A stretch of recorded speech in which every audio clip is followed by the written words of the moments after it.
on America.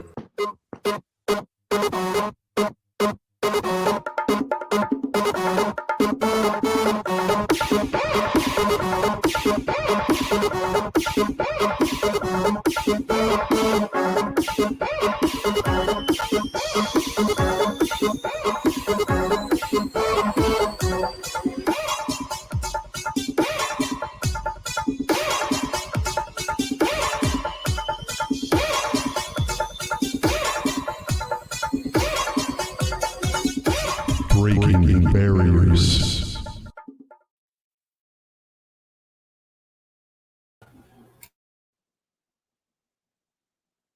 Welcome to Breaking Barriers. My name is Demetrius Moore. I'm joined by my lovely co-host, Kimberly K. What's up, guys? Hey Kim, it's been a minute. It has. Man, we've been focusing on the mental health, doing the physical health.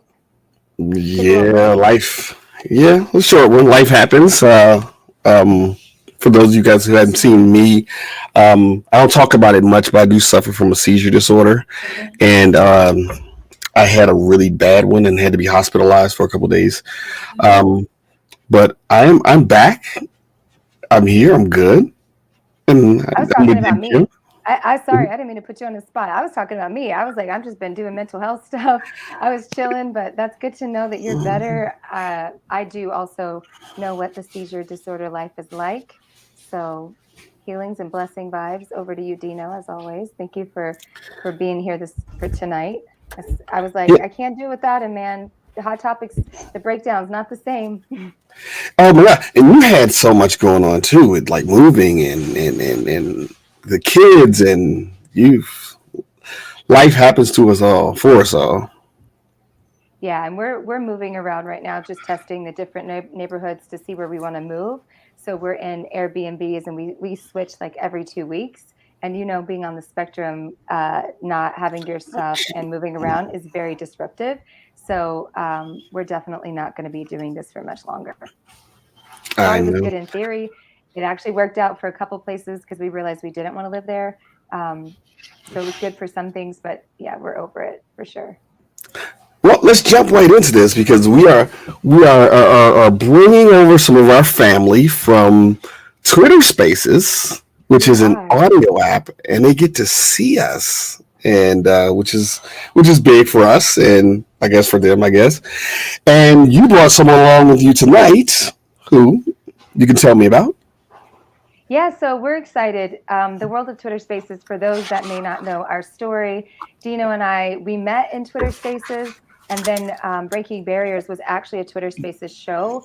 If you've listened to our first sort of couple of episodes, you might know that. But if you're a newcomer, just to kind of recap, so Dino had a show called Breaking Barriers. So this show had originated as a Twitter Space show. I had dropped in a couple times just to learn, just to observe, to see if it was something that I could get more information about things that maybe I didn't know about.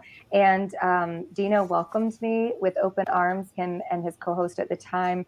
And we really started to learn that you can have the uncomfortable conversations, and you can get so much far as being comfortable with being uncomfortable sometimes, and that could be your level. Someone else that does this very well is Dee. She is a Twitter Spaces host for the last about year. She's been on Twitter Spaces, so we are very honored to have her here today. She is a creator in many levels, multifaceted, multidimensional. She's also an advocate for veterans. I love this quote that she has on her bio. It says, "The well of providence is deep. Bring buckets." Love that. She's also got hashtag democracy first, hashtag good trouble, and then hashtag democracy first ed.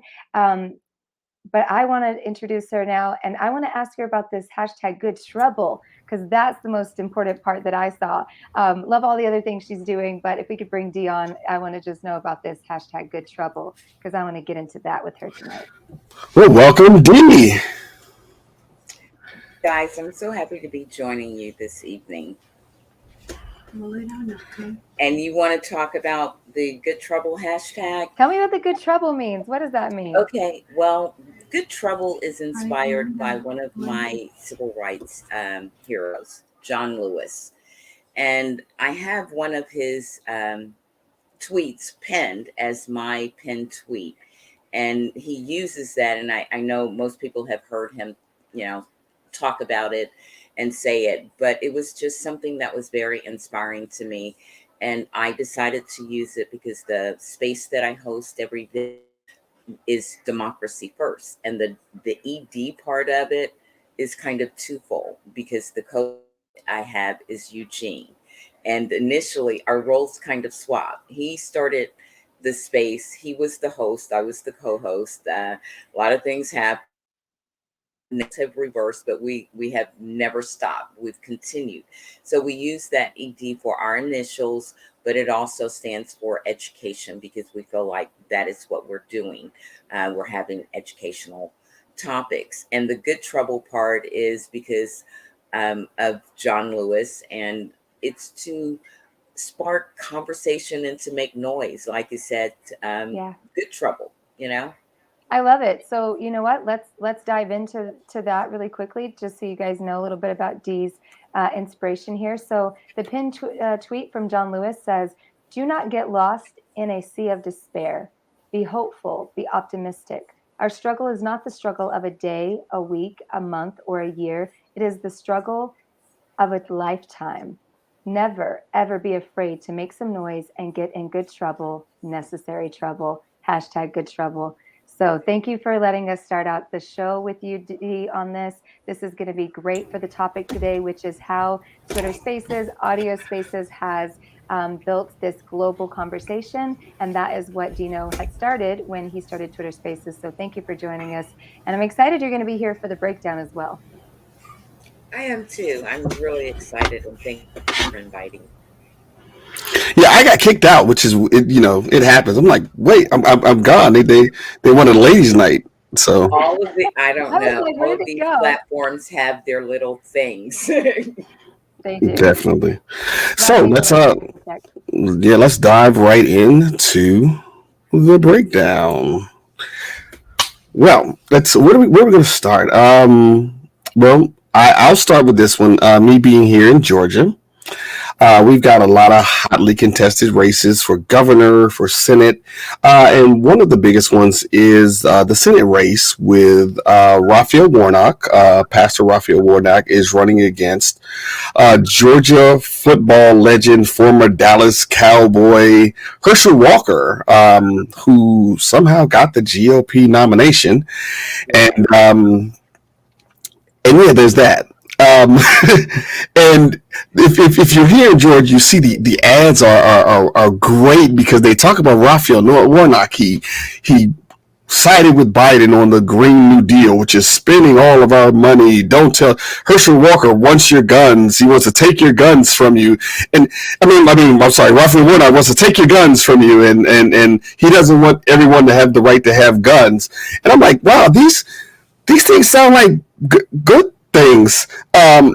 It's so I'm like, these are your attack ads, but they sound like they sound like good stuff. And then the Herschel Walker ads come on, and there's his wife crying.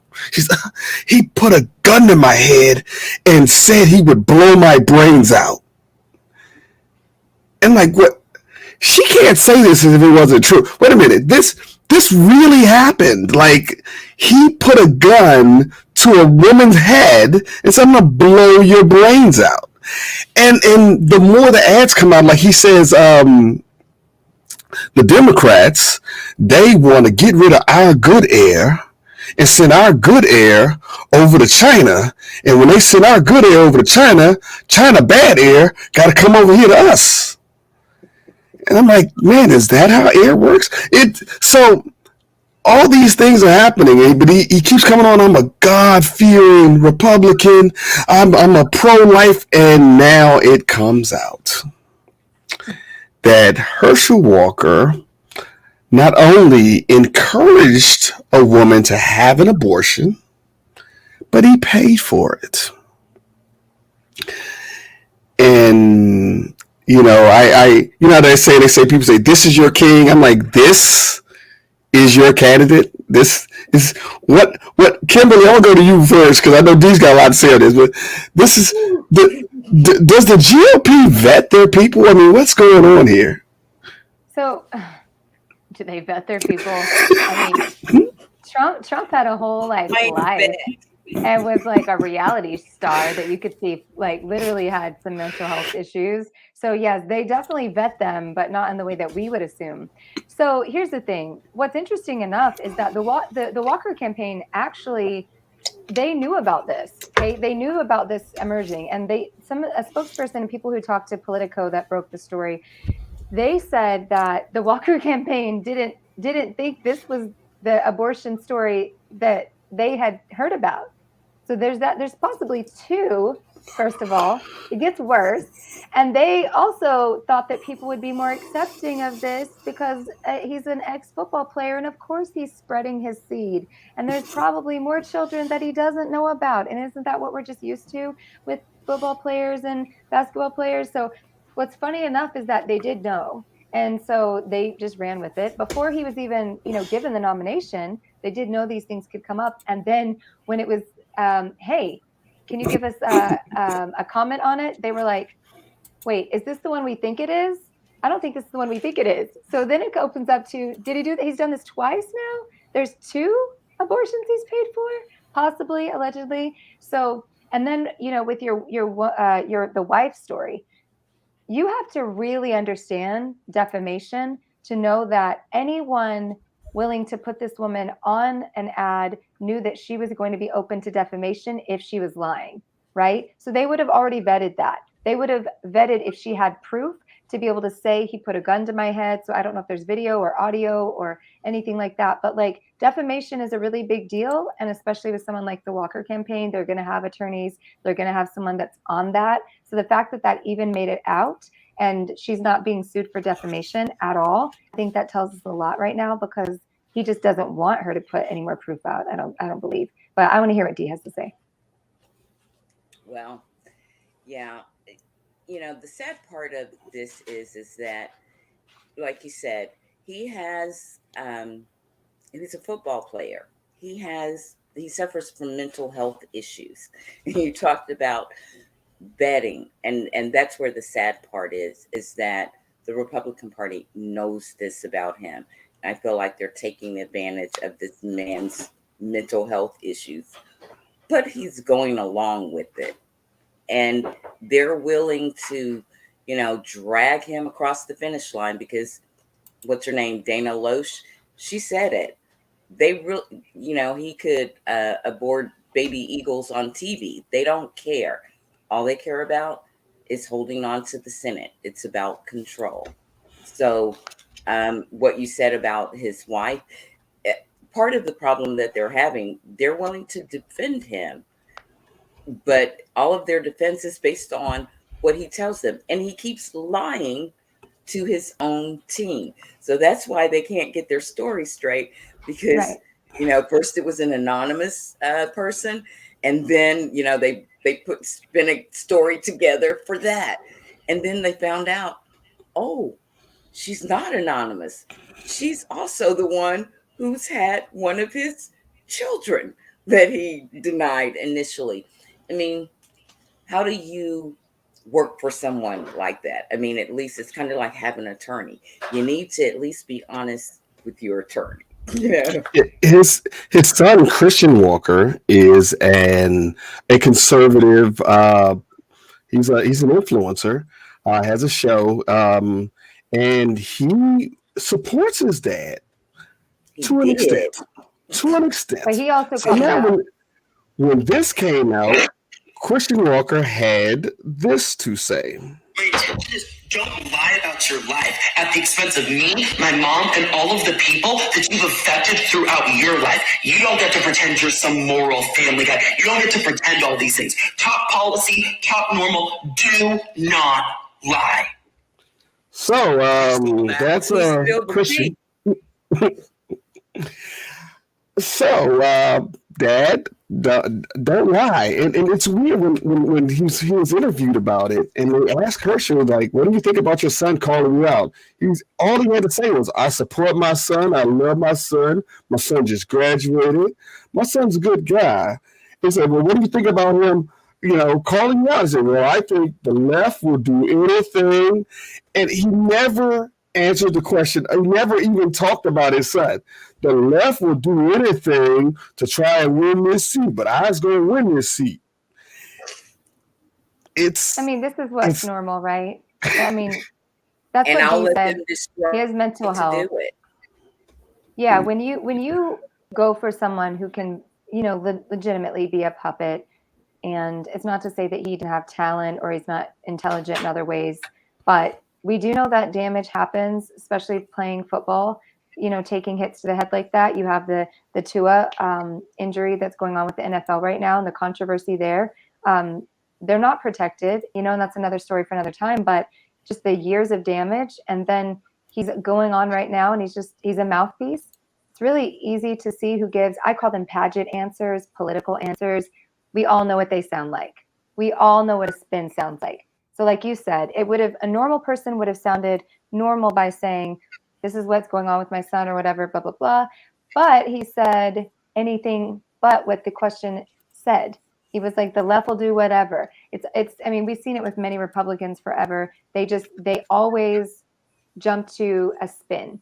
So that spin is always going to be, don't attack the person who said anything, attack the entire establishment or the group over there so that we can spin this out, because no one's going to want to keep hearing him reply back to something about his son. So if he can deflect from his son, doubling down. Yeah. Definitely. Well, moving on from him, he gives me a headache. Kim, you had some good news coming out of Washington, right, Kim?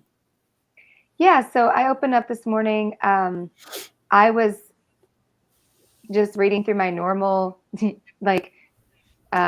daily digest, and I didn't know if it was what I saw was real or what was going on, because some of these ads these days are clickbait, and I wasn't sure. So it said that Biden, the title I saw was Biden pardons all prior federal marijuana offenses. So I had to sort of pull that up, and I'm just going to read a little bit of what CNN said. So CNN says President Joe Biden is taking his first major steps toward decriminalizing marijuana, fulfilling a campaign pledge to erase prior federal possession convictions, and beginning the process of potentially loosening federal classification of the drug. Biden on Thursday pardoned all prior federal, this is important to note, federal offenses of simple marijuana possession. So that doesn't mean all, doesn't mean every state, and small. A move that senior administration officials say would affect thousands of Americans charged with that crime. The announcement comes a month ahead of the critical November elections. So I think we do have to see how he's playing to that. But on the other side of this, I think this is a good move. I don't really care if it's politically driven. I think it's necessary. It's important. I'm not one, I'm kind of bothered by people who say, well, they were breaking the law. We've talked about it here. I'm so done with tech bros in San Francisco, Seattle, smoking every day, putting it on their Instagram, lighting up, buying marijuana in bulk, running these companies, and then people with these small marijuana offenses being in life, losing access to their kids, and people saying, well, the tech bros didn't break the law. And it's like, well, yeah, because they're 18, they're 22. So this law was not around. It's legal right now. So they haven't even had the chance to break the law. So I think this is a good step in the right direction. I do hope that this goes forward in a way that can be done.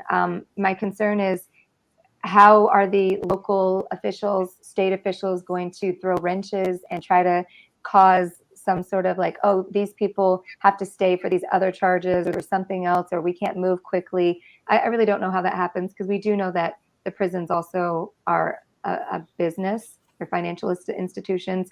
So they're not going to be happy with losing thousands of people. But I don't know what your guys' thoughts are. Well, I'll go real quick, and I mentioned this in a space with D one time, and it lit a fire under us. So I don't know if it's going to happen today, but let's see what happens. Slavery in the United States was abolished years and years and years ago. When slavery ended, slavery was abolished with the exception of those convicted of crimes. So if you get rid of our slaves, you take away our free money-making devices, how do we get our slaves back? We invent crimes that this population, that only them can be convicted of. We invent crimes, and this has gone on for years and years. It reared its head in the 90s, late 80s and 90s with the crack epidemic, when whites were in possession of the same amounts of powder cocaine were given citations, tickets, probation, whatever. Blacks were given 5-year mandatory minimum sentences. It's crack cocaine, but it's cocaine. It's the same thing. It's cocaine, just Right. processed differently. It's like That if they gave you a ticket, Kimberly, for drinking a glass of water, and then they locked me up for drinking for having an ice cube. It's the same thing. It's just a different form. And they So would. Not even a joke. exactly. So when we look at this, where's marijuana legal in this country? Out west, where the populations of blacks are as low as 10%, 8%, 14%. Back east, where the populations, like in Atlanta here, where 68% of the population, it's illegal. You get locked up for having it.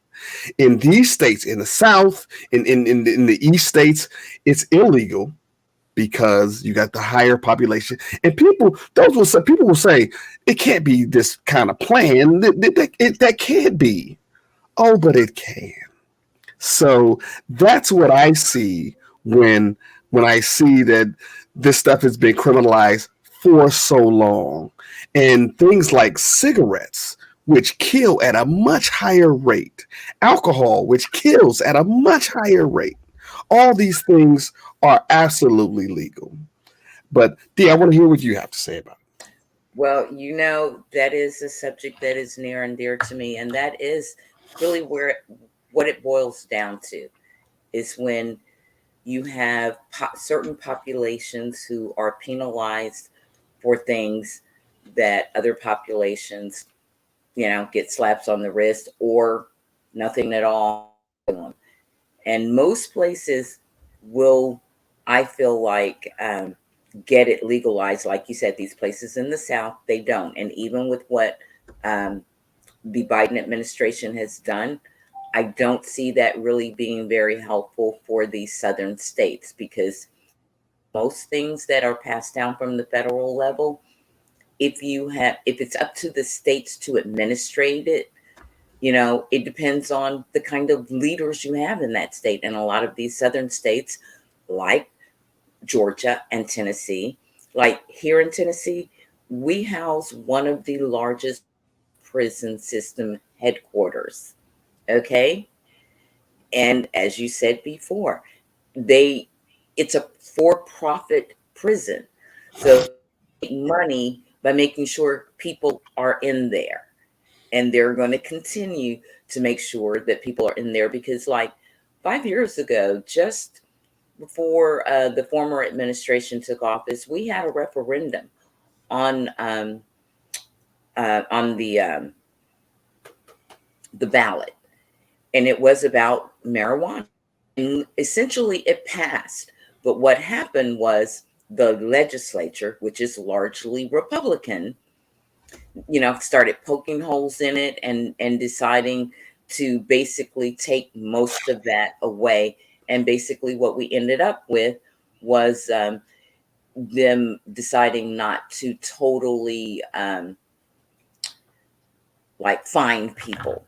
And that was kind of where they ended up. But yeah, I think it's a good thing.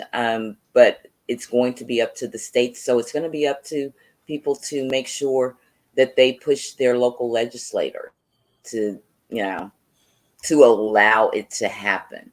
Because when President Obama was in office, he did away with the prisons at the federal level, but they just took it to the state level. So they're going to find a way to, as you said, it goes back to slavery, that some way or another they're going to profit off of it. And it's not going to be legalized here until a certain population decides or figures out how they can profit from it. you know. Exactly, and it's interesting. You know, when I watched so many shows about why, and I've thought about it. Why is marijuana illegal? Like there's so many specials on it. Some part of it was like the paper industry didn't want to compete with them, and they lobbyists made it so, because when you look at things like marijuana in comparison to like opioids, marijuana has medicinal purposes, just like opioids. And opioids, now we have this opioid health crisis. And even if, and I don't condone young people smoking marijuana, but how many marijuana overdoses have we ever seen? I don't think I've ever been aware of any. Okay. So there you go. It's an herb. Okay. Exactly. So it's an interesting thought of why these things are happening, and this is the first step. But like you said, and I absolutely agree, our involvement has to be on our local. Though we should vote in national elections, voting in your local elections matters so much more. Participation in your local government matters so much more. If we want to, and Kimberly will tell you, because she's an expert on this, on the long game that Republicans play, and that they played for quite a long time. They worked for the better part of 20 years to replace judges all over the country with conservative judges. In local elections, I mean, they backed them in local. They played such a long game to where we are now, that every law that comes up, there is a conservative judge on the bench hearing it. Luckily, some of these people have conscience because they're ruling against the GOP a lot of times. But wouldn't it help us more, even the Supreme Court? The face of the Supreme Court would be different had we countered their moves when they were making these chess moves in the court systems. But we did. And Dino, can I add this? Because of course, people don't think about this aspect of the long game. So we are a political family. My daughter is wanting to go into politics. Her dad was in youth politics and some other things, and he's still very political. My partner, Sinjin, is a millennial. I'm Gen X. I'm 42. Sinjin's 32. The kids are 18, 19. So we have a pretty diverse range. We always talk about things here. It's important, obviously, for the kids to know what's what. And my daughter's very much on activism, and she's always, I mean, you saw her on the podcast. We had her on, Dino. She's well educated on certain topics. So she was great. But Sinjin shocked me one day, my partner, and he said, well, I don't vote, I'm definitely more Democrat, progressive, but I don't necessarily vote based on the party lines exactly. And I said, well, you need to going forward because the long game is in play. And he was like, well, no, because on the local level, I might, agree with certain different things and this and that. And I'm like, bro, because you have to talk to people that way these days. The millennials, Gen Xers, right? Gen Zs, right? They say bro. So bro, I don't know if you noticed, we got these Supreme Court judges. They just chilling up in the Supreme Court right now because the Republicans just kept voting Republican on the local levels. And so we don't have the affordability to say, well, I like this mayor. I like this dude. I like his policy. At the end of the day, who gives a damn about some fucking like road that y'all trying to get fixed by the Walmart over the long game that Republicans played so well. So I just wanted to bring this up. I know it's not the topic, but having that conversation with Sinjin, it kind of got heated with me because I was like, babe, you're not listening to me. I'm old enough to see this. I saw it play out. You're in your 30s. Like, I'm not trying to say like, oh, you'll understand when you're older. I'm not trying to play that card because especially when we're dating, that's a little weird. But I think we have to think about that. And we can get so upset. I saw it, I was a Bernie supporter. I saw a lot of people that were just like, I'm not voting now. I'm going to teach the Democrat establishment a lesson, and they're going to have to learn it. Guess who learned the lesson, though?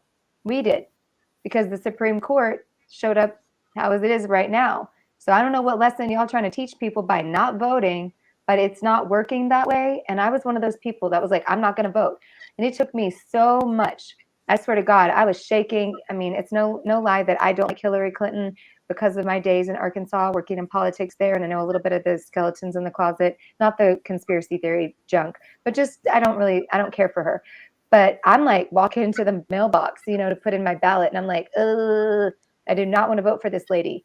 But voting for Trump just seemed like intuitively, spiritually, in my soul and my gut, so wrong for us. And I was willing to put whatever I had to the side and just choose and move along.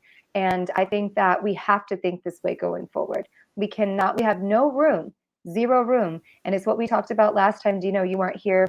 Dutch and I got into the conversation about Gen X and Gen Zers, and that Republican girl, she's 25 years old. She's the youngest in New Hampshire, youngest to ever win on the ballot. And she's going up against a Democrat in the primary, but she's 25. And I know Dutch was under the understanding for a while too. He thought a lot of these progressive kids are out and they're in record numbers voting. So are the GOP's kids. They make it a family event. Grandma, grandpa, aunts, uncles, pop in the back of the truck, get in the SUV, let's go in the Tahoe, get in the Suburban. We're all going to vote. And that's something we have to look at. Performative activism by the Gen Zers is great to bring awareness, but we need the bodies in the polling stations. We need bodies in the voting stations locally as well, not just showing up for their national elections, but teaching your kids to show up and educate themselves on the local levels as well. I am so glad that you said that, because that is kind of the conversation we have in Democracy First every day. It truly is really about fostering civic engagement, because it is not. There's one of our supporters that comes there to Kay. She this meme she created, and I love it. It's like, your vote is not a Valentine.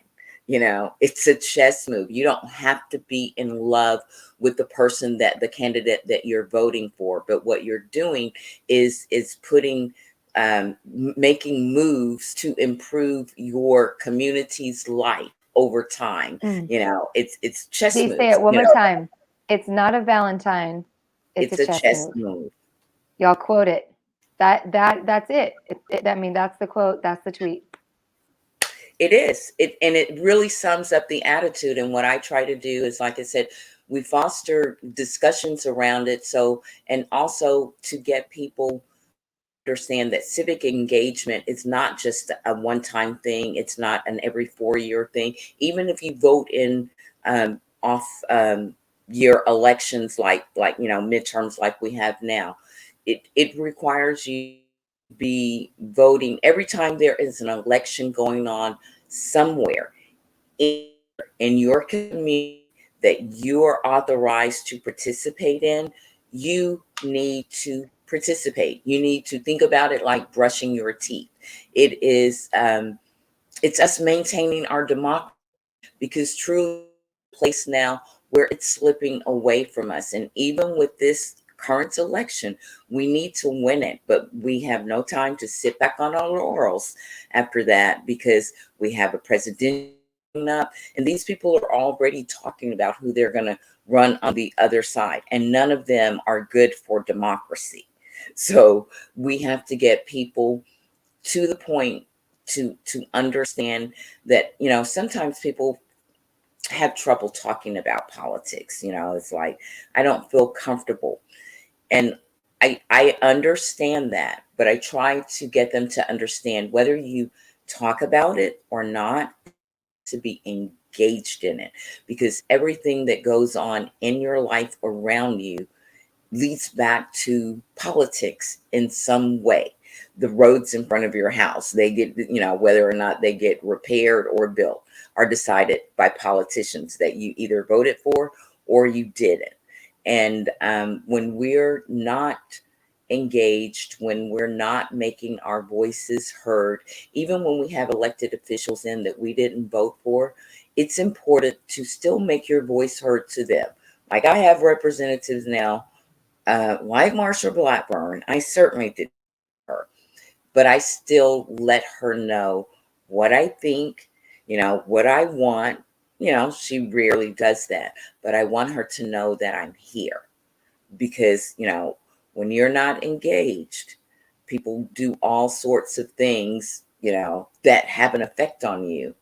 And you have basically given them permission by not being engaged and, having your voice heard because trying to take her voice away, suppressing voting rights. And then in other ways, when you have like a lot of politicians involved, like here in Tennessee, like many southern states, we have a super majority, a GOP majority. So they can pass all kinds of bills. Well, one of the things that they passed, again, a little off topic, but it just speaks to the importance of us having a voice. They passed legislation that specifically forbid the expansion, the further development of solar energy development here in our state, while at the same time putting laws in place, preventing local municipalities, like people who have been elected by the local people, from having a say over fossil fuel companies where they put their pipelines, and this is politics, so. Yeah, we did something we definitely, we as Democrats, well, I'm an independent, but we have to pay attention. Me too, but I vote and lean Democratic because most of the things that I care about and the issues I care about, they're the ones that are trying to address them.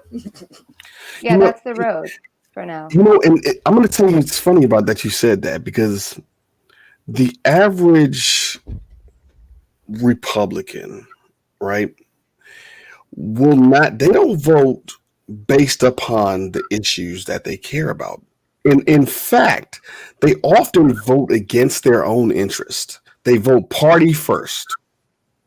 Like, they will sacrifice things that mean stuff. Like, I saw, like, when Obama was elected his first term, this woman was, and she was in the Midwest in Ohio, and they interviewed and they said, "Listen, you were afraid of, we interviewed you before the election 4 years ago, and you said that you were afraid that Obama was going to turn the country over to Muslims and all these things were going to happen." And then he said, "Now in our pre-interview, you told us that Obama started a policy that something happened that it saved her house. So he saved your home." He said he really did, and he helped you. So yes. So in this next election, will you vote for him? And she said no. It's a weird thing. It doesn't matter. Like, just like we were talking to Herschel Walker in the last segment, they don't care whether he has a brain. They don't care that he he's threatened to kill his wife with a gun. They don't care that that he is, because what they want is a warm body, because they want the majority in the Senate, and that's what they need, a warm body. So it's very interesting. But moving on from this, and this is a big one, and I'm going to try for the first time on our podcast to do some multimedia stuff because something just came over the wire. Okay. Kanye West had a fashion show in Paris, and he showed up with his good friend Candace Owens to this fashion show wearing these wonderful things that he designed. On the back said, "White Lives Matter." And of course, the world is in an uproar. Twitter went crazy. The Washington Post, New York Times, everybody's Kanye is crazy. Charlemagne the God on the Breakfast Club, it's like Kanye seeks white. He needs to be affirmed and built up by white people more than any other person that I know. People like, he's crazy, ignore him. But what I have found in my research, and this happened within the last hour, Kanye sat down and talked to Tucker Carlson.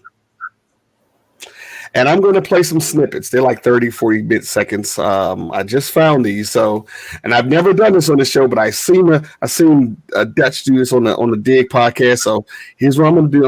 I'm going to share this, and Hopefully this will work right. Let's see. And I want you guys to comment on We're this. leveling up. We're fancy. All You know what I right. I'm mean? here for it. Oh, well, let's see. Yes. Allow. Let's see. Select the I love how you said screen. his good friend Candace Owens. They're like twins. Oh, let Like they got the please don't same talk need. about her. She moved here. When she moved here to Tennessee, they created a resolution actually in the state legislature welcoming her here. Oh wow. Okay, here we go. Let's give it a try. Let's see. Allow.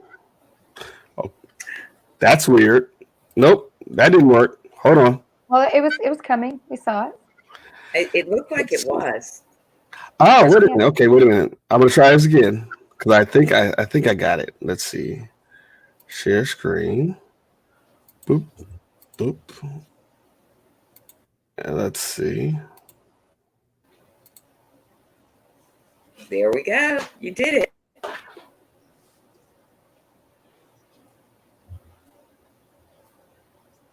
Gotta turn the volume on.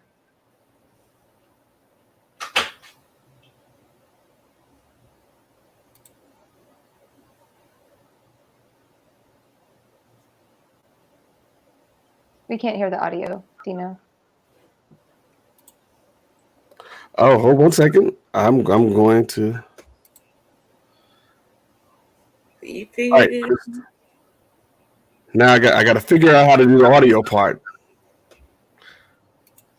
because this Sure is what he's you'll saying get is there.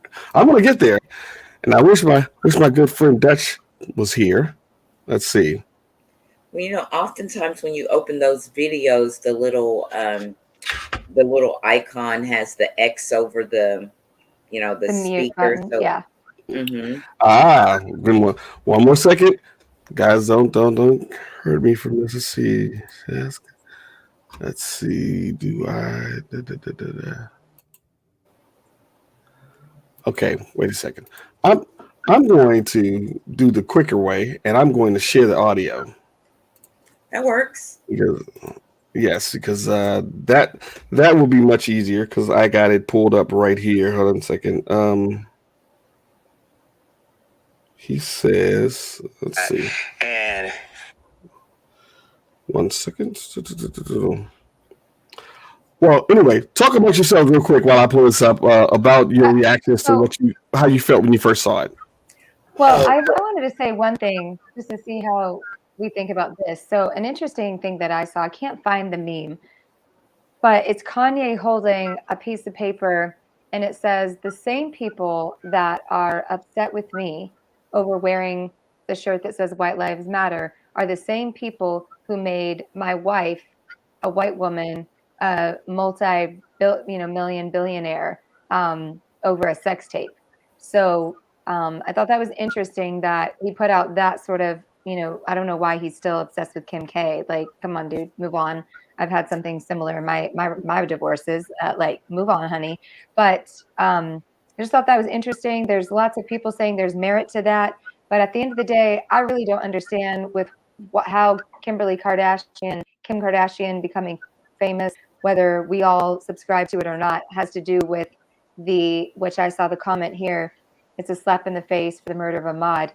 I feel like it's a slap in the face for many people that have worked for Black Lives Matter and many people that have started to bring things, George Floyd, Ahmaud Arbery, all of these things that have come about, putting something like that on the back of a jacket, whether it's art, whether it's, conversation. It's just, I think it is a slap in the face, that lovely PR one said. So, Dee, what do you have to say?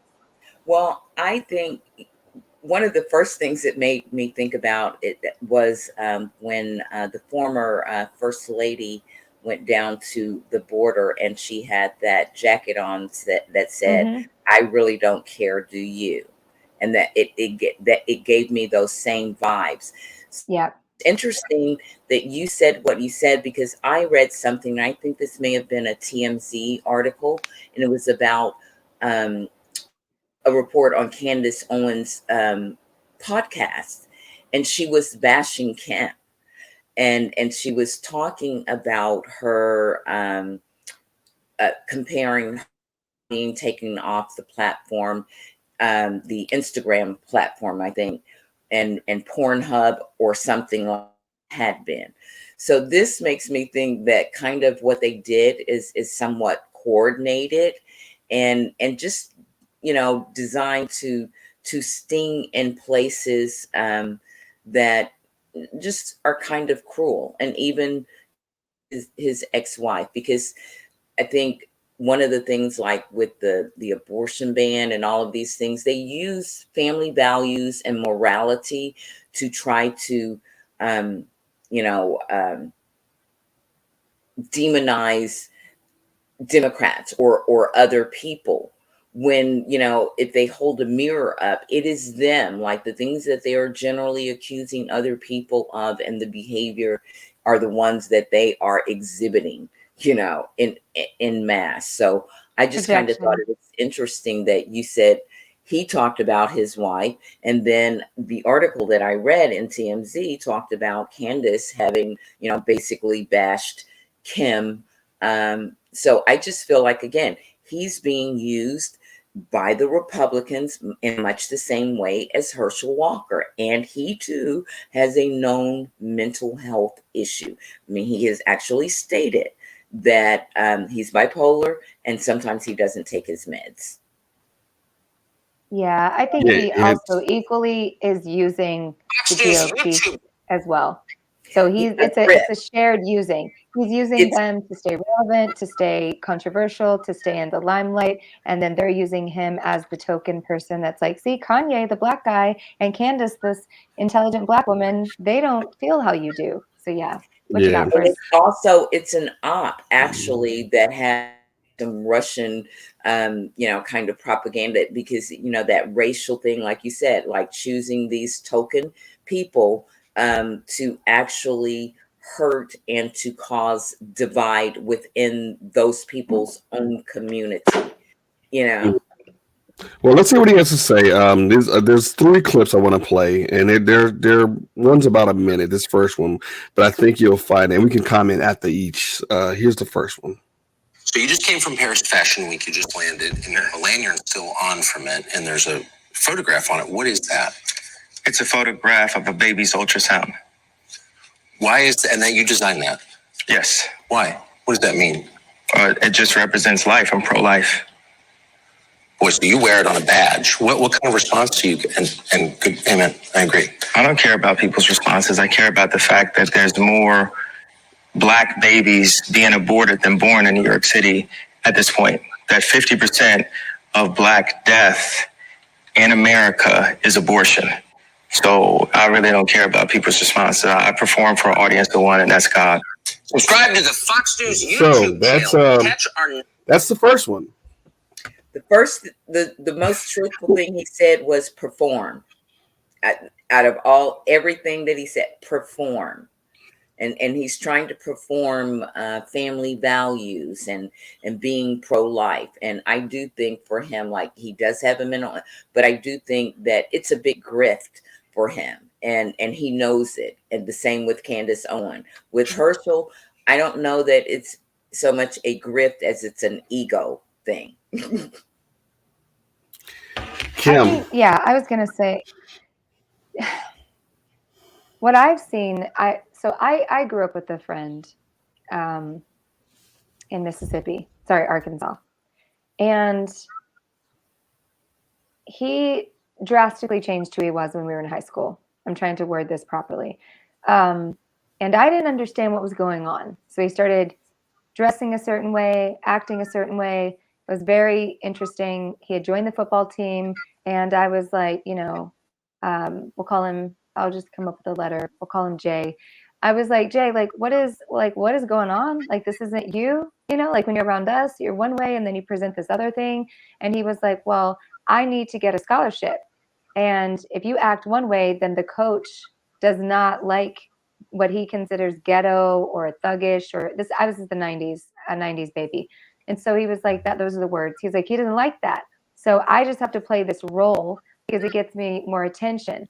All the white scouts love that I'm dressing in these outfits and acting this way. They love that I represent something different. I get more eyes. He gives me more playing time. Instead of me being the fullback that runs the ball down, he lets me run it into the end zone to get the numbers for the touchdowns. So he really taught me early on that there is this performance side where people need the validation of like, I feel so ashamed. I won't necessarily speak for anyone who's in the Black culture, but I've seen this from me and the people around me. Women will do this with men at times. They'll be like, I'm not like those women, those feminist women. I'm not loud and emotional. I'm not like that, because they feel that if they act like they're not like this avatar of what some men judge or stereotype, they're going to be more accepted. And we see it on Twitter all the time where women will come and attack other women or act a certain way and be like, I don't know why those women are so soft. I don't know why they have so many opinions. I don't know why they can't. I love my guns and I love making my husband a sandwich. Just weird stuff like that. I think this is similar with Candace Owens and Kanye. I think this is multi-level. There's mental health. There's the celebrity side. There's performative. But I do think there is a level of they are so needy for the attention and the validation of someone that they would rather have the validation of an entire group of people that will never accept them, even if they just pretend they do. As long as they say we accept you and they dote on them, it's much less of a competition. Candace Owens is she's not really competing with other Black women right now because she's on the Republican She has side. to feel So all to herself. I mean, what a yeah, she's lovely just place there. to play, Yeah. and all you have, exactly how you're to perform to be, as you said, accepted. It's like code switching, but in this case, I mean, and as Black people, we do this a lot of times in different environments, when you're in professional environments and those kinds of things, like what you described your friend doing in school. We're very familiar with this. But what they're doing is a whole kind of another thing. It's like a cognitive dissonance, a type of self-hate, to take things to those kinds of extreme. Like I said, I think there's a bit of selfishness and grift in it for all of them. That's motivating them. Definitely. Well, it's Kanye speaking on his Donald Trump support, I guess he said. Let's see what he has to say here. Basically said that I would be Let's see. that I would be killed. I'm gonna rewind this.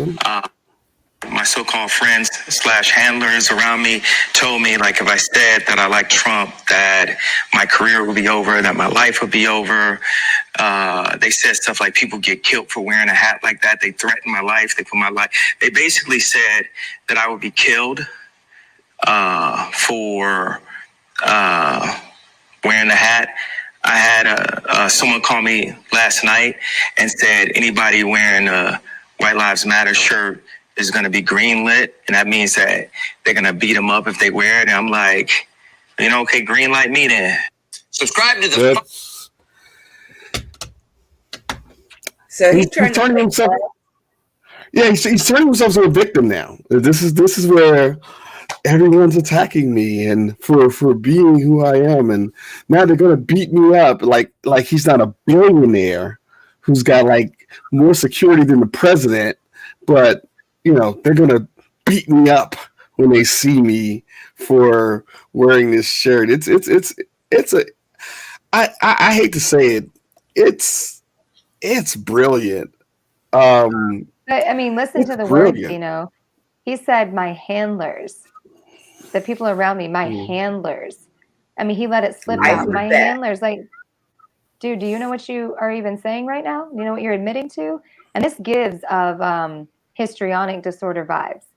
That's a cluster, disorder. It gives. This is Amber Heard. She was diagnosed with that sort of thing. The whole victimization. Like, he's so theatrical right there. They called me up and said they're going to greenlight me. That means they're going to beat me up. He sounds a little 14-ish. He sounded like he was running home to mama and said, they said they're going to beat me up because I wore these clothes, mama.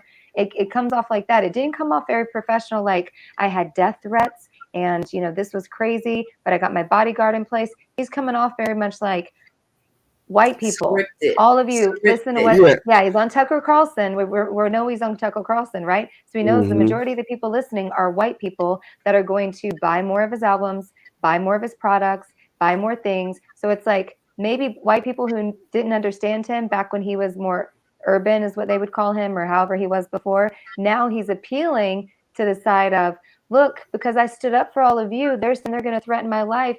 And he's appealing to that. Oh my goodness, we misunderstood Kanye, and he's literally just pulling in more people. So I It's mean, kind because of think brilliant, about like it. you said. Yeah. Because like D, listen, look. You're black. I'm black. Do you have Kanye's number? Because he said they called me up. Who's Right. calling Kanye? Who's got Kanye's number? Who's going to beat him up? Who's calling Kanye? Nobody. I'm a big Nobody. receipts person. I say things like that. Who called you? Like, who Mhm. was it? Just say it. Who It called you? sounds very. 'Cause Well, they are your number's saying, not in the yellow book. yeah, many people are saying, but here's the other thing that he will never pass that victim stuff off to me. Even like I said, I know that he has mental health issues, but I will not forget that people working for him during the last election sought to harass a lady who was just trying to do her civic duty in being an election worker. And one of Kanye's workers took this lady, they harassed her, they entered her home, they harassed her daughter. You know who I'm talking about? Shay. And yeah, I mean, and one of the people involved was, I think it was Kanye's PR person.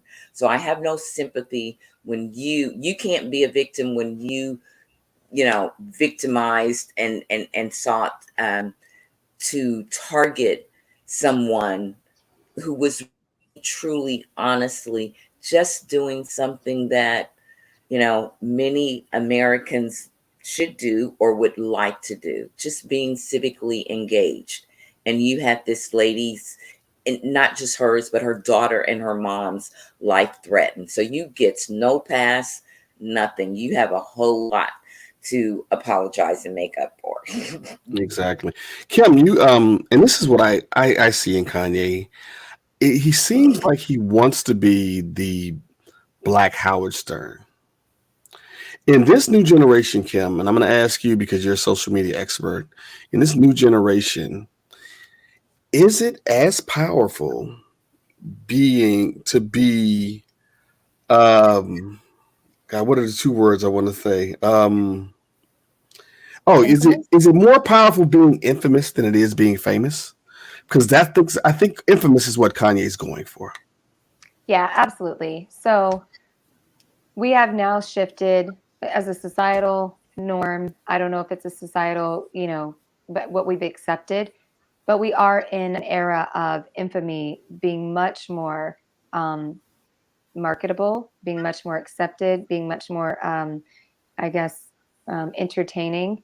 So what we see is a lot of bad behaviors that have been rewarded over the years because it's that salacious type content that people like to go on. It's why true crime podcast and true crime everything has, we're literally watching murders as a form of entertainment now.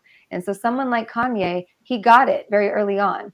Rappers don't stay relevant without some big things. It's either death or they become like Jay-Z and they move up into these big enterprises and empires that they build and they become billionaires and they own a bunch of other things. But they don't necessarily stay relevant for just creativity alone. So if you look at Kanye's history, after his mom passed, which was unexpected for those that don't know, like that wasn't something that was expected. Like she was in a surgery and that was not expected. The grief process that people go through. I lost my sister. I was very angry after that.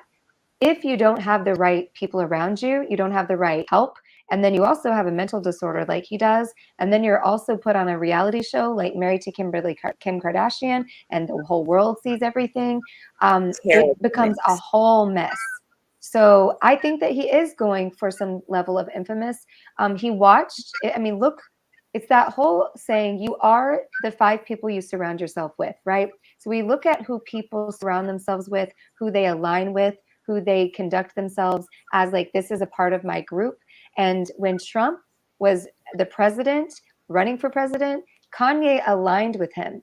He saw and even said, I'm running for president. Don't put it past Kanye to think that these are very real goals for himself. We may think that's a joke, but I think that he's aligning. Look, he's already positioning himself. He's going on Tucker Carlson. He's aligning with Candace Owens. So whether he ever gets the GOP nomination in some level or not, I think that it is sort of driven. He is at those, I'm checking off the boxes of being up here. We look at someone like Elon Musk, who's wanting to acquire Twitter so that he can be a social media god now. He's already gone to space and done all the other things, but he wants to do that now. Similar to that, Kanye is like, the fastest way is going to be infamy, not creativity, not genius, which he is. I mean, he is genius, and his music that he does put out, I do find to be of good quality. My people around me that are of different backgrounds all say different things. But I will say he really does want to check the boxes. And I think being the president of the United States is sort of up there, whether it's cognitive dissonance, as he said, which is a lot of what's going on, or not fully. I think that the idea in this day and age is so much easier to be famous now. Everybody's famous for something, whether it's 15 minutes, whether it's on a Twitter space group of people in their own little bubble. Now they become famous in their because they become known, right? That's a normal good thing. Or there's an Instagram following, or you get a viral video on TikTok. Everybody that I've talked to in somewhere the last 5 years that are big creators, they've had some level of virality, but they're not famous after that. But they think they are because they had a viral video. So I think the oversaturation of celebrity, the ease of celebrity, has allowed Kanye to have to step it up and say, I can't just, I've got Tyler the Creator, I've got Kendrick Lamar, I've got all these other rappers that are winning Pulitzer Prize and, all of these awards, and I need to step it up. The easiest, quickest, fastest route to that is going to be the infamy route. And the other part, I think, that plays into it is that mental health aspect that we do have to take into account. He specifically said, like Dee said, and then I'd like to pass it over to Dee, he doesn't take it sometimes because he likes what he creates from that place. That's very common with people with bipolar. They like the mania. They like that sort of energy that it gives them. Unfortunately, on the downside, it also leads to, maybe over grandiose ideas, and that grandiose idea of self. So Dee, I don't know if you want to add on or continue that thought. Well, no, I think you summed it up. To continue that thought. I think you summed it up pretty well, though. I do think he has a sense of grandiosity about him. He and Herschel too. I think Herschel is finding new relevance, and so he's okay with it. But with Kanye, I do think, and I saw Dr. Marshall had tweeted that it has been said that he wished to, he might want to run for president, and I can see that with him, and I can see him using, infamy as a way of gaining recognition.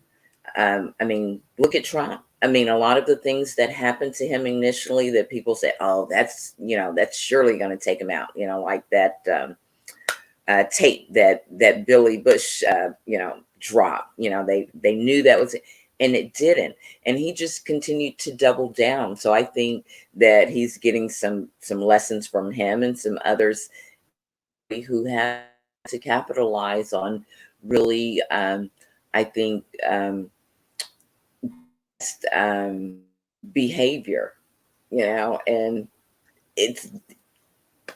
it's doing him pretty good. So I think he'll continue to ride that horse. And also keep in mind, he was married to someone who became because of a sex tape. And that's what he was saying. That was the meme that he brought up, ironically. I find it interesting that people are okay with something and then until they need it for their agenda. So he had no problem with being married to Kim Kardashian and the whole empire that she was a part of. In some ways, I have a small thought in my brain that more than him being obsessed with Kim, he was obsessed with the attention and the virality that she always gets. And so there was a part of him that was like, I need to be in this world. I need to say that I had kids with Kim Kardashian and be on this show to keep my relevance as well. You know, mental illness does not mean that people are not functional. That doesn't mean that they can't think for themselves and figure out. Not saying you said that, but people who will say, oh, he's bipolar, he can't think for himself. No, he can. But, you know, it's going to be tricky because once he gets the idea of we saw it. He stayed on that path with Kim Kardashian. Then you go into the thing with Trump, and now he's on Tucker Carlson. He sees what Candace Owens is getting, the attention that she's getting there. I mean, she went from 0 to 100, being nobody to something, right? So he saw that fast tracking there. And I do believe what Dr. Mary Marshall said. He announced it years ago. This is not new. Years ago at one of his concerts, he said, or I think it was VMA Awards, he said, Kanye 2020, 2024, 20, whatever he said, but he said it. And then when he was asking an interview, were you just joking? Were you just trying to, you know, get people to talk? He was, no, I'm serious. And when Kim Kardashian was asked about it, she said, you don't know. And I believe this is before the spiral started happening with more issues. He had already said that in a serious way. I don't know why we would not take it seriously. We made that mistake with Trump. We did not think that was going to be an issue. The biggest issue I have with progressives and Democrats and independents is that we tend to have this cognitive dissonance ourselves at underestimating what we cannot see yet. We just believe it's not going to happen, so we just keep on moving on. I like to just go with, it could happen. Mm-hmm. Yeah. Right. I'm sorry. Yeah. But I think about that a lot. It's sometimes that phrase is overused, but that failure of imagination is what they said that caused us not to be on top of things with 9/11. I feel like some of these things that have gone on in this last administration is the same thing. It's like, you know, people are seeing it, but they just cannot imagine it being taken to the next level, to the next stage. And then when it does, it's like, well, you know, surely they'll stop there. They'll not go that far. They'll not. But, you know, it's like if they've not shown you anything after January 6th, they are willing to take it all the way. And they tell us all the time what they want, what they believe in. Like they want power, and they're willing to do anything that they need to, even cheat, even create violence to win. And so we need to believe them when they say these things. Yes, you're absolutely right. I'm sorry, I muted myself. I love listening to you guys talk today. I get so wrapped up. I become a viewer because you're so smart. And moving in, we're gonna move into our regular show. It's so funny how breakdown became the show, but that's okay because you know what we're talking about is using these social platforms like Twitter Spaces, where apparently we all met. To break barriers, both social, socioeconomic, racial, and to create a unified, I guess, sense of community.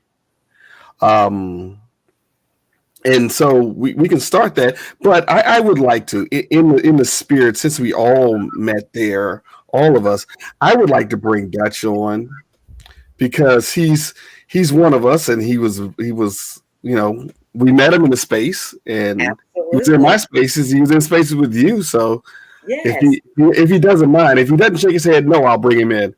Okay. But I don't. Dutch, can you hear me? He's there. Okay. I don't know if he can hear me, but I'm gonna bring him on. Look, he's gonna see himself on the show.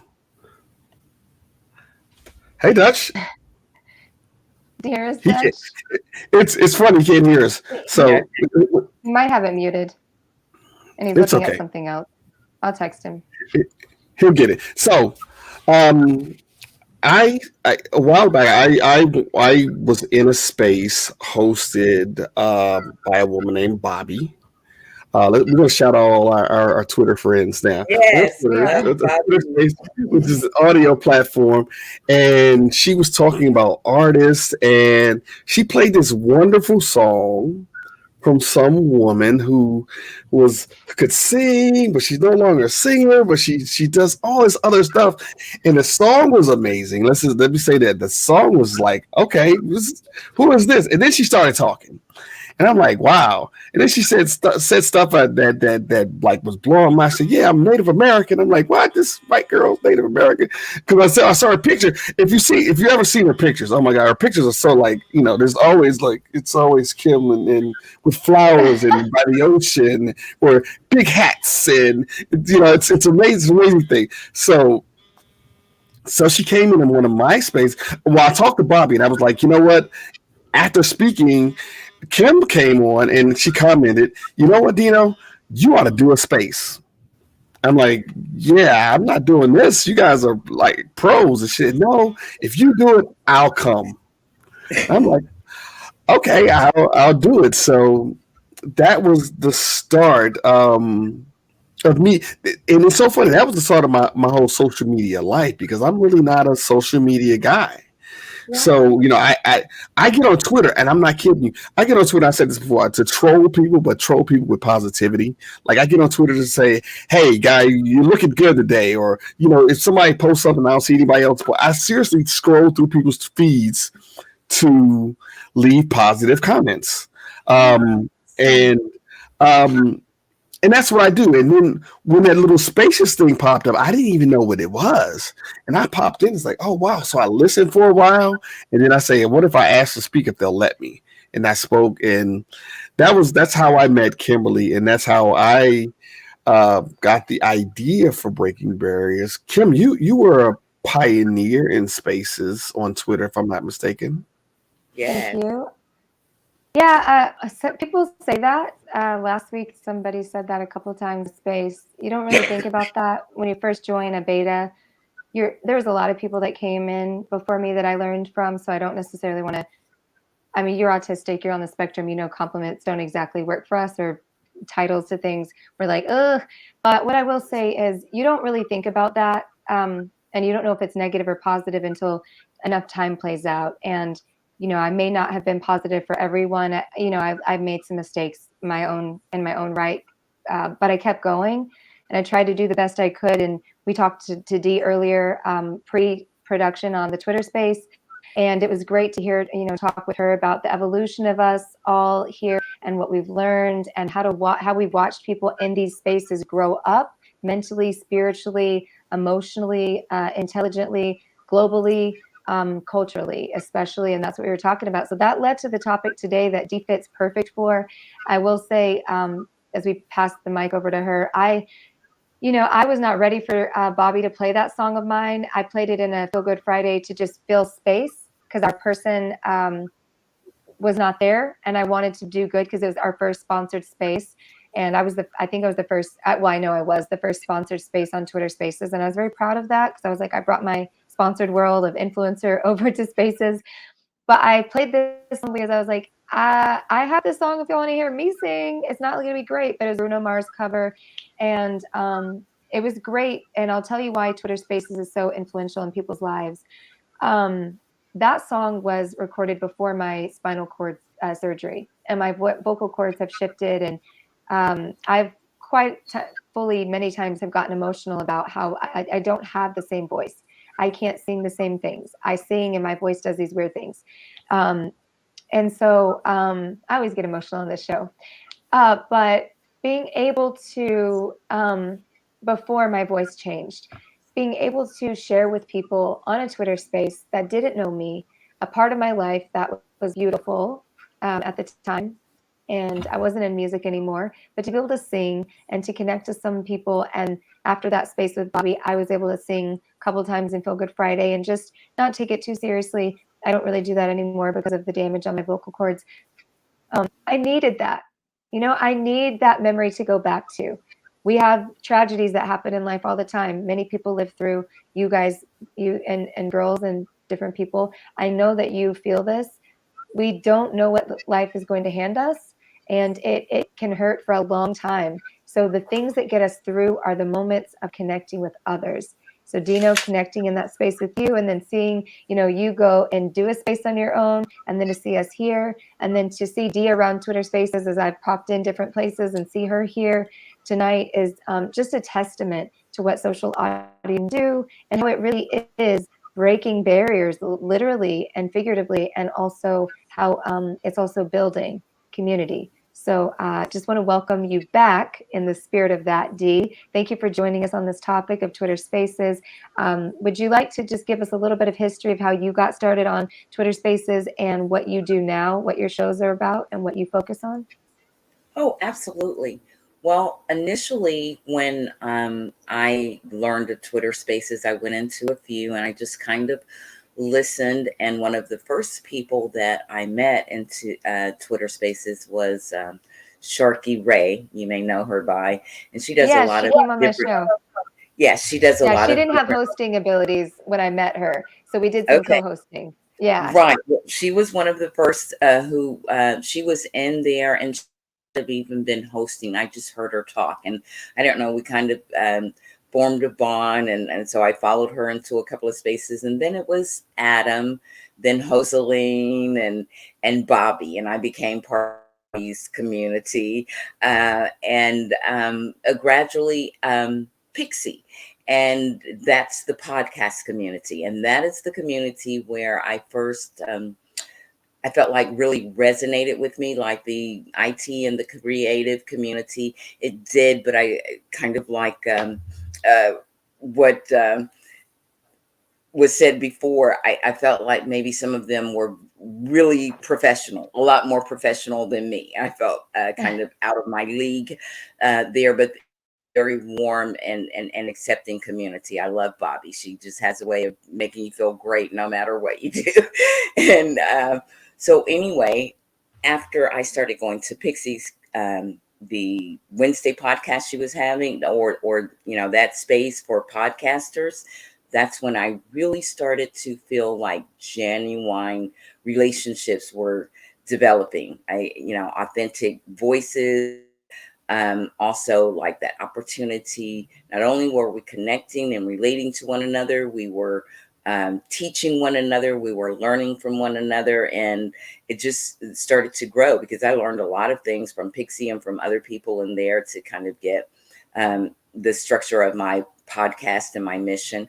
And then I went to a space with Eugene, who was having a space and made me his co-host. And I think the initial space was called Pro Democracy. So it piqued my interest because I am very interested in politics and I've always been civically engaged and just with what's going on now, it really piqued my interest. We started having conversations and I thought, someone that doesn't mind talking about politics, who understands what's going on in our country, and other people started to filter in and we talked a little personal stuff, but we all kept talking about our democracy, the voting rights suppression issues and things that were coming on, because that I think was around the time right after Georgia was instituting all of these, bizarre voting suppression things like not being able to give out water. And this was back in December of 2021. And we just continued having conversations and people kept coming. So initially, it was around the Christmas holiday. I thought that, we're both, having a break. It's around the holiday time, when the beginning of the year starts back, we'll go back to normal and maybe we'll do this occasionally. But because of Eugene's schedule, he's his own boss, and owns his own he can do what at this time. So it turns out we both, and I recently retired. So we just started doing it every day. And I liked what you said earlier when we were in the Twitter Spaces conversation, because it is about that consistency and it is about building that. For me, it's about relationships and it's the quality. It's not so much because our first spaces, we only had like maybe 11 people, and he had a pretty large account at that time. And there was only about 11 people, but we just kept doing it. It 11 is kept good. growing. I had 3. 11 is great. But, Like he I had a started with 3. 20,000. Yeah, but he had 20,000 followers, as well too. So, and he was bothered by the number, but I never was. And I just Oh, continue to meet people. So many awesome things and relationships develop. I've become part of other communities that were like more politically engaged in like grassroots kind of active political fundraising and all types of aspects, and some in the community like have actually died that we have known and others have known. I have watched people gather around and put funds together for one of those people for her son, because they cared so much about her. And I don't mean like, chump change. I mean like 20 like $1,000 I think they raised for him, because they wanted to set him off to college, right, because he just lost his mom, and she made that much of an impression on people's lives because she talked about mental health, she talked about politics. And so I that's remember the that. power of connection. I've met people in IT spaces who are from like Latvia, and that was right at the beginning of the invasion into Ukraine. So I started bringing him into our political space to give us a view from that side of the world, a personal view on what was going on, so that we could get that kind of personal perspective. And the beauty of the space is that there are people literally from all over the country, some who, may have been Republican, but they realize where we are. It's just such a diverse mix of people, and the connections that are often made in the space that are expanded outside of the space, the ideas that are formulated there, others take and expand on, and the voices, how some we have been, I think, an inspiration to many in finding their own voices in spaces. So I just like I said, I'm always amazed at the beauty of the connections and the quality of the connections, and like how it's in it's in virtual space, but it's having like real in life um, impact in people's lives, and then people become friends. I mean, some of these people get together in real life. So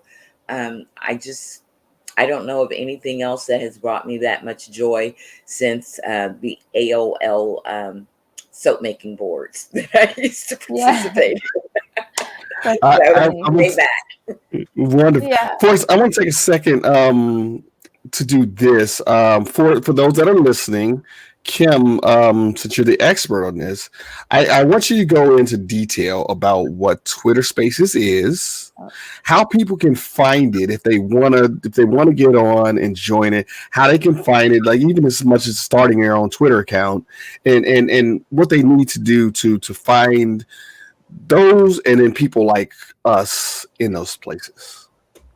yeah. So, one, you don't have to have a Twitter account to listen to Spaces if someone tweets out the link.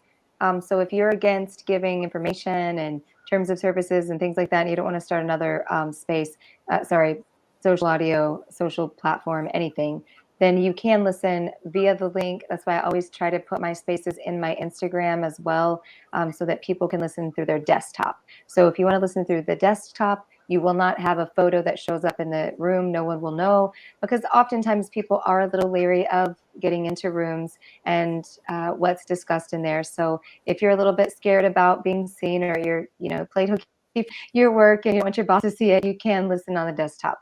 But Twitter Spaces is right on the app. So there's a little bit of confusion sometimes. Like Clubhouse is a social audio app. Spotify has some, Amp Radio, LinkedIn has some, but this is right on the app.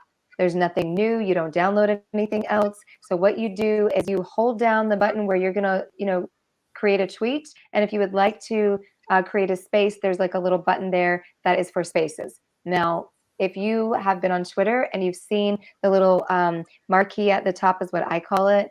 So the marquee at the top with all the purple sort of, they've lengthened them. I don't like that UX. I don't like that design, because it's just too long now. But the marks at the top are individual rooms. If you wait long enough, the marquee will scroll the title. So before you even open it up, you should see the title there. Also, in your feed, see these little placards, little cards that look like just like tarot or playing cards.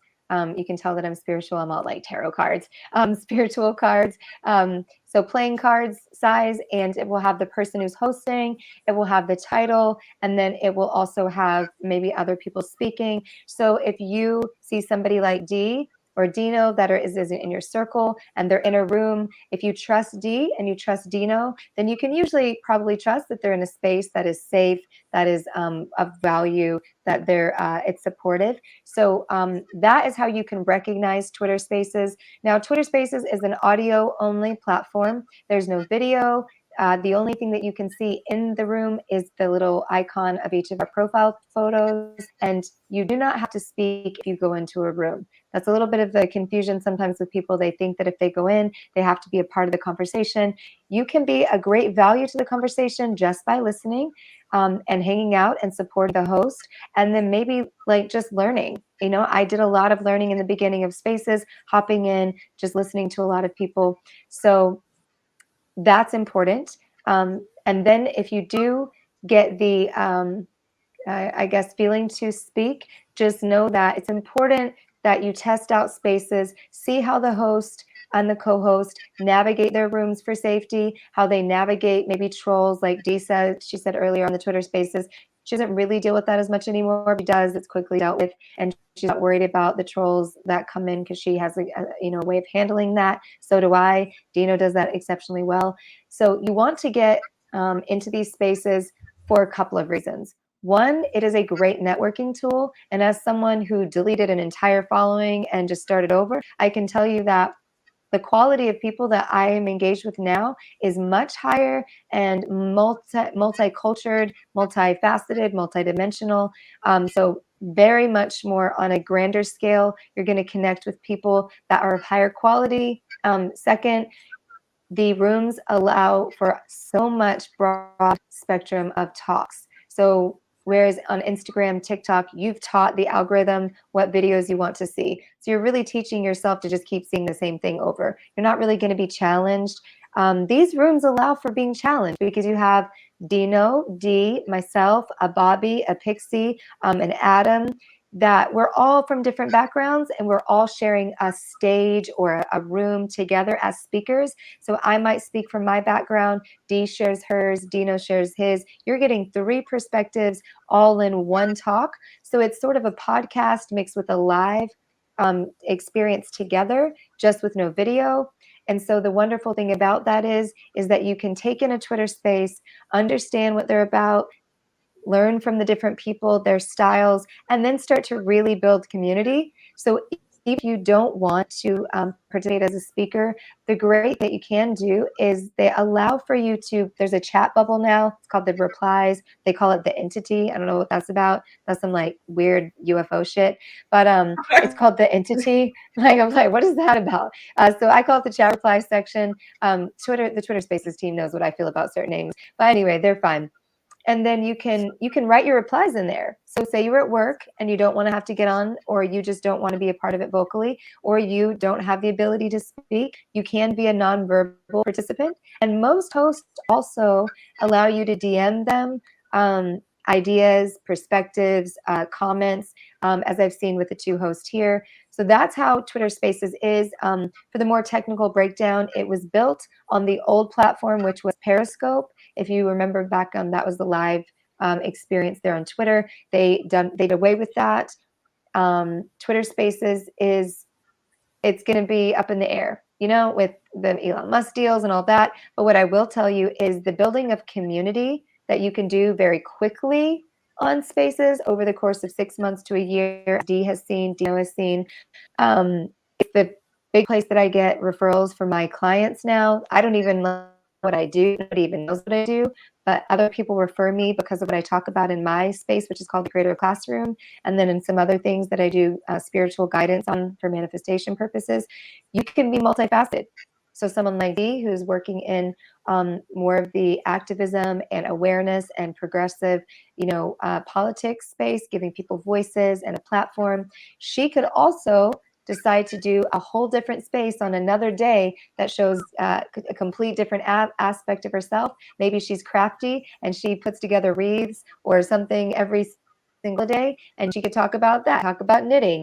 You can be a multifaceted, multidimensional individual on these spaces, and you don't have to host all the time. You can go in and cross promote and cross pollinate and cross support. So now that I know what Dee does, because I saw around spaces, but for any of you that know me, I have a very for my mental health and my neurological health because of the surgery, I have a very small time that I'm on Twitter.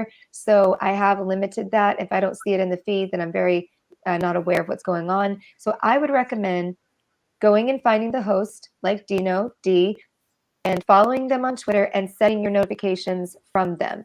And that way, when they start a space, you get a notification that says, Dee has started a space. This is the title, and you're able to go in right in that moment, and you don't have to miss it. And then if the spaces are recorded, they're also much like a podcast. I'm trying to get as much information of the boring stuff here. So there also can be recorded as, and it has the recording symbol at the top. So I want to just leave this last little thing.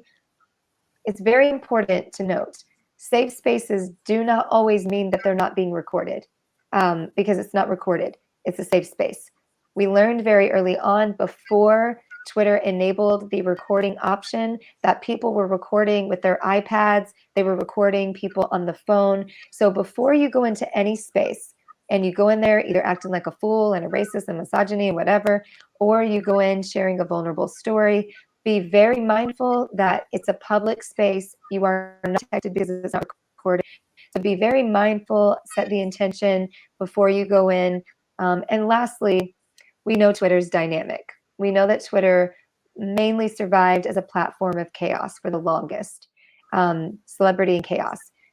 Be aware that there are spaces where that can happen, but just because you might find one or two spaces that are like that doesn't mean the entire platform's that way. So like I said, find Dee. We'll have her Twitter here. She'll say that before we leave, and Dino as well. And when you see them in spaces, you can probably bet, you saw their integrity here, you saw Dee's personality here tonight. You can probably bet that the spaces they go in will be safe. And also, you start to build these sort of alliances with people where it's like, if I'm in a space and someone, not that she needs the backup, but if someone's going at Dee, I'm going to be like, oh, hell no, we can back that up. Like, what we're not going to do is go after Dee tonight. So Right. you know that you have your people, and then Dee would do the same for her people, right? And Dino the same thing. So you run in these packs of people. I don't know if that's the right terminology. Sorry. I am from indigenous culture, so the wolves are kind of what my thing are. But, tribes, that word is sort of appropriated at times, so I'm trying not to use it too much.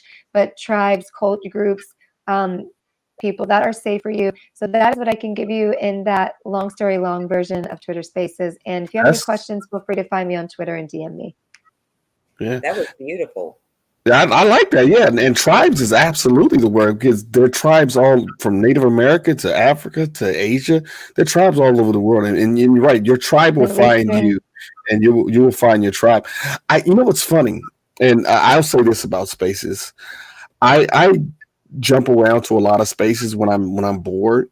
There are spaces where chaos rules. Okay, I mean, they are yelling at each other. They're going. I mean, it's a free for all. But there are individuals. I sit back and observe. There are individuals that thrive in that environment. I'm like, I don't know how they can hear each other, but there are individuals and they're loving it, and they go on those spaces all the time because that's what they want. So if you're listening and that's your thing, believe me, you can find it. And you can find. I was in a space with Pixie. This is for. It was like, and she was like, "Yeah, this space is cool. We talk about creative stuff, but if I'm going to talk about anime porn, you might catch me at 3 a.m. in a space, and that's my, that's out of me doing my thing there." And I'm like, right. "Whoa, okay." So you can.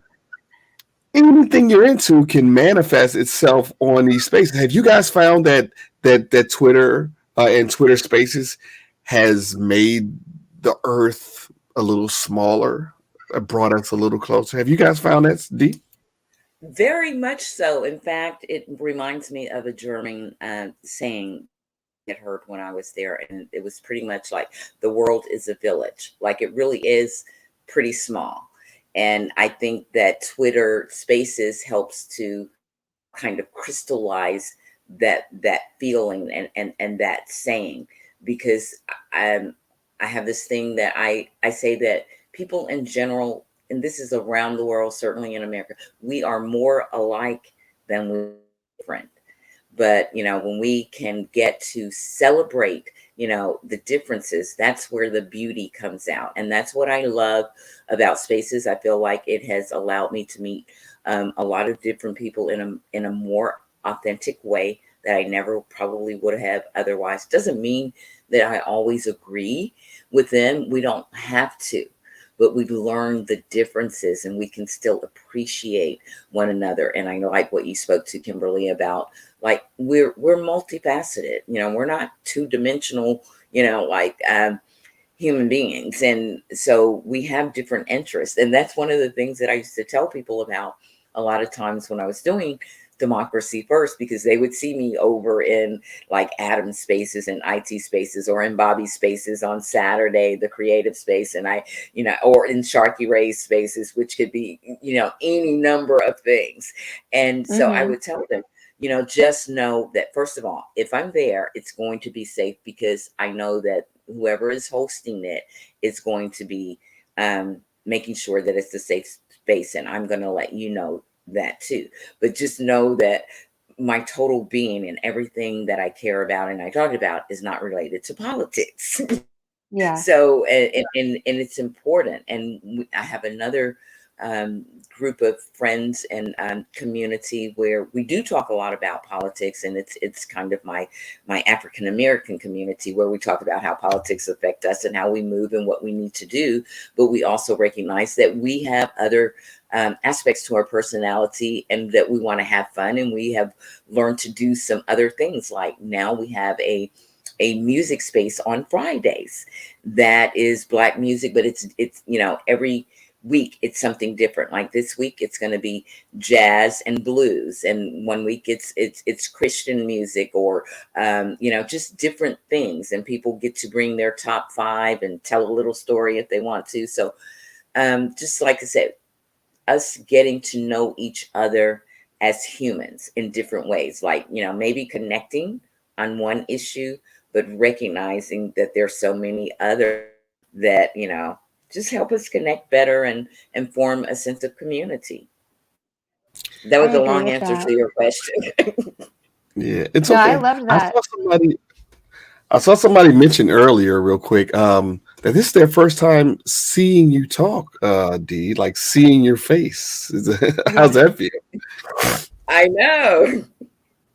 Because everyone is, I do have some YouTube channels. I don't promote them. I'm trying to get those things together. I'm learning from you and Kimberly and those types of things, how to kind of transition over to that. So most my interaction with people has just been my voice, and the little Abby, which I change occasionally, but it's pretty much been the same. So I But hope they like this it. speaks to, look at this situation. This speaks to what a lot of us have realized over either years of social media or this last couple of years in Twitter Spaces. So for me, being on social media for 14 years in forums, in public, having a TV show, different things, I realized this ability for people to super connect very quickly. And I did it in the blogging world when I was a stay-at-home mom, Mormon, as we've talked about on this podcast here, Dino, when I was in LDS.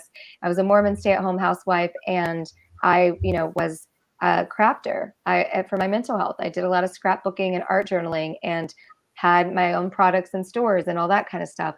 And so that was a whole different life, and people go, oh my gosh, Kimberly, you've lived a million lives. And I'm like, yeah, no, I have, by design. And that's what we were talking about tonight, is this evolution of people that come into these spaces, and probably like myself, I look for evolution in life. I want to evolve. I want to move forward. But space has allowed that to happen so much quicker in areas that I probably would not have sought out. And that is connecting to different cultures.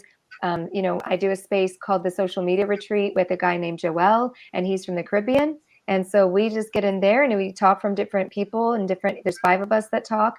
Then we did some spaces. Spooky, I think Dino, you might remember Spooky the Maniac. So Spooky sang in our Feel Good Friday. So when you talk about pioneering, I don't think I pioneered some things, but I think some of the things that my co-host and I were able to do was to kind of like put out these shows or put out these things and say, be creative, do some random things. So Feel Good Friday was always a space that tried a million things. One was karaoke, one was live singing, one was open slam poetry. And Spooky was a guy that, talk about opportunity. He is a musician, singer over in Africa. And one of the things that he did was he sang for the first time in our space one time. And we promoted that. We were like, Spooky was the first one to sing on spaces in our space. I've heard him. And he's so good, right? And he created a song. He took the time to go write a song about his journey on Twitter Spaces. And so before the song plays is the video, and it says Kimberly K's space. And then it goes into Queen and these other people that he went to, and it shows their faces. And the reason that it says Kimberly K's is his journey was Feel Good Friday was his first sort of journey into spaces. But that became the theme song. They didn't have a theme song for spaces. So a million musicians could have taken a crack at making a theme song, but they didn't do it, and Spooky did. And so the Spaces handle retweeted him and said, we now have a theme song. And I think 50 to 60,000 people have seen it and liked it and spread around. So you never know what opportunity will come. Like Dee coming on tonight, you all getting to see her face. She's a part of the podcast now. She's a part of the Dig on America family now, because when you come once, you come back many times. And so you don't know what opportunity's there. And as someone who has a big, huge group of 40,000 women on Facebook, as most people know, that's where I make most of what my income is and what I do over there. And then has been on other, things. I can tell you that Twitter Spaces was a soft place to land in the midst of so much chaos. There was a calm there. There was an ability to express myself and make mistakes and say things and learn. And that is what I would like to say to someone who may look like what I look like, because even though I am mixed, I do present as a white woman. So for those of you that are looking and you're hearing things about politics and you're seeing Dee and you're seeing Dino and you're like, how would they be with me in the spaces? Exactly how they've been with me on this podcast is what you get over on those spaces. And don't be afraid of saying the wrong thing, but be gentle, be intentional. If you say the wrong thing and someone helps you through it, they're not going to cancel culture you if you say the wrong thing. If you say something derogatory, that's some shit you need to fucking fix yourself. So don't go in there being like, oh, Kim said I could say this word and I, maybe learn. No, like, let's get it straight, bitches. I did not say go in there calling people names and act in some certain way. What I'm saying is on your journey, sorry, the swearing's starting to come in because it's getting late. And we know that Kim gets a little bit hyper as we get later. So I like that when that Kim comes out. The moon's coming out now that Kim, she's turning to the wolf. It's starting to happen a little bit. So basically, just remember, like, when we go into these spaces, you're going to go in to learn. There's going to be things that you might mess up. You hurt someone's feelings. There's many things. And at the end of the day, as someone who's on the spectrum, dealt with friends that deal with mental health things, it could be scary to say, I want to go into a room with a bunch of strangers. But at the end of the day, it's one of the safest places that I have ever found. That little village and tribe and group and what Dee's talking about, the people that I've met in these little bubbles have taken me in. And when I've said something wrong, they've been like, that just came off a little bit differently. I don't know that you want to say it that way, very gently. And I could have an ego and be like, whatever. Or I could say, thank you so much. Is there any other feedback you'd like to give me? So we're in real-time case studying. You are getting real-time, that social listening that we talk about with branding, how you're perceived. You can get real-time feedback on how people see you, how your brand's coming off, how you are coming off.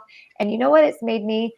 I'm not a better mom by any means. Like, I've got my own issues, but it has made me a better mom in certain areas. It's made me a better partner in certain areas, made me a better human, a better teacher, a better student to life, a better coach, a better startup consultant.